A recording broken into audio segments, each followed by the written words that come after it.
Asan ko na may tapon? Nahirap Eh, yan na. Plastic. I-throw na garbage na. Dala lang yung ka ng kuhan bitaw ka ng pangunas lubod. Dahil ka, Baby wipes. kadaghan yan ka ano, oh. Anong, hagunoy. Pagpangangon. Hagunoy nga na iod. Uod. Ang nga tuloy mo labot. Ay sa amo dahil kay sambong pang ilo namin. Kumot. Kanang pangkuhan, tambal. Oo, pantambal. Marami doon. Marami doon sa kadamuhan. Meron na ilaga. Ya, usay na mo idid kat pato. Wala yung kay Joseph na bahay. Patubos niya na. May Joseph din? Saan na rin sila? Dito pala. Puntahan niyo? Papatubos niya na. Bakit? Pangit din? Nag-away-away din mga kapatid. Na. May Yung na? lupa, nasanla. Tapos, Yung bahay, sinanla.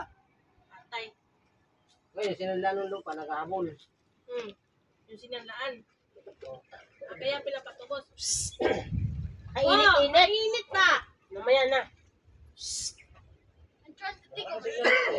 Sa? Nakatanim din si Ate Ana mo ng halaman. Tatlo ha? Uy, tanim mo yung rambutan doon, oh. Malaki na. Doon, sa paso. Bahay. Oo, rambutan. Sa, sige ka, upuan na. Patagulan. Ka-harvest ka. Pabuto na lang ang bulan daw. Patagulan. Dinera yan, may mga papayas. Ang tanim mo. Mga tanlad. Bahala kay tanlad. Ay, yung dagang tanglad. Ano, wala na. Oo nga. Pagbili mo din, ba may tanim na ito? Madaanan o motor. Yung lang. Dito to, lupa na. Dito, ano, Hindi ba yung kay Douglas? yung mga paano dyan may ari. Sombrero ni ate. Ang ganda. Check. Magkaanak na asawa ko.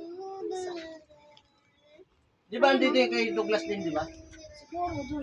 Kasi ito, ano to eh. Yung may pairingan. Ma'am Day. Ate yan. Oo, meron kay Douglas. Ba't ka napunta din